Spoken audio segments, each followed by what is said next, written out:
পাচারকারী রাস্তায় মেয়েটিকে অজ্ঞান করে একটি বাক্সে ভরে নিয়ে যাওয়ার ঠিক আগেই আবাসিক এলাকার এক দারোয়ান তাদের তথ্য নিবন্ধন করতে বলে। এদিকে দুই পাচারকারী যেতেই সিইওর মুভিং কোম্পানি বাক্সটি দেখে ভাবে এটিও সিইওর জিনিস, তাই তারা দ্রুত এটি ট্রাকে তুলে ভিলায় পাঠিয়ে দেয়। নিবন্ধন শেষে ফিরে এসে পাচারকারীরা পুরোই বিভ্রান্ত হয়ে পড়ে। কিছুক্ষণের মধ্যেই বাক্সটি সিইওর প্রাসাদে পৌঁছায়, আর মেয়েটি তখনও অজ্ঞান ছিল। তখন সিইও তার সহকারীকে বাক্সগুলো গোছানোর নির্দেশ দেন। একটি বাক্স খোলার সময় সহকারী দেখে সেটি নড়ছে। সিইও তা বিশ্বাস না করে ভাবেন সে হয়তো কল্পনা করছে, তাই বাধ্য হয়ে সহকারীকে বাক্সটি খুলতেই হলো। হঠাৎ করে মেয়েটি সহকারীকে লাথি মেরে মাটিতে ফেলে দেয়। সিইও ভাবেন তাকে কোনো ব্যবসায়িক প্রতিদ্বন্দ্বী পাঠিয়েছে, কিন্তু বিভ্রান্ত মেয়েটি জানতে চায় সিইও কেন তাকে এখানে এনেছেন। সিইও কোনো জবাব না দিয়ে তার হাত চেপে ধরেন, ফলে সিইও সামনে ঝুঁকে পড়েন, আর দুজনে প্রায় ধাক্কা খেয়ে যাচ্ছিলেন। পরক্ষণেই তাদের ভর দেওয়া বাক্সটি একপাশে ধসে পড়ে, আর দুজনে খুব কাছাকাছি চলে আসেন। রাগে মেয়েটি তার গালে কষে চড় মারে আর দ্রুত প্রাসাদ থেকে দৌড়ে বেরিয়ে যায়। তখন সহকারী মেঝেতে মেয়েটির সিভি দেখে বুঝতে পারে দুদিন আগে এই মেয়েটি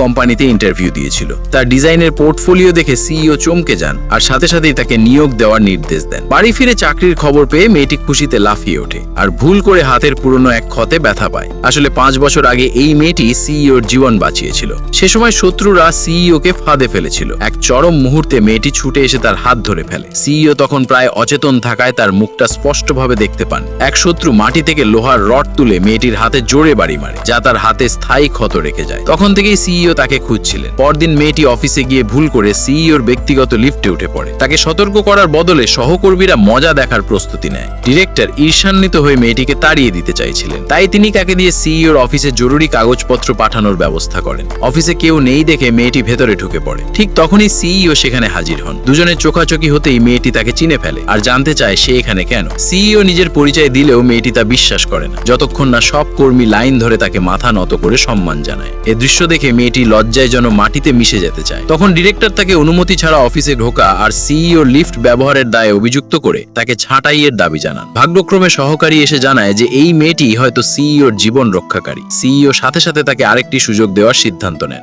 পরদিন ডিরেক্টর তাকে দিয়ে ওভারটাইমে বাক্সে করে পানি সরানোর মতো কঠিন কাজ করাতে থাকেন, কিন্তু মেয়েটি ভুল করে ডিরেক্টরের পায়ে কিছু একটা ফেলে দেয়। ডিরেক্টর কষে মেয়েটির গালে চড় মারেন। তখন সিইও খেয়াল করেন ছুটির পরও অফিসের আলো জ্বলছে, তাই তিনি সাথে সাথে উপরে গিয়ে দেখতে যান। সিইওকে আসতে দেখে ডিরেক্টরের মুখ ফ্যাকাশে হয়ে যায়। সে কিছু বুঝে ওঠার আগেই তার গালে এক শক্ত চড় পড়ে। এরপর সিইও মেয়েটির হাতের ক্ষত দেখে জানতে চান এটা কোনো ভারী আঘাতের কারণে হয়েছে কিনা। মেয়েটি অবাক হয়ে যায় যে তিনি আসলেই এ বিষয়ে জানেন।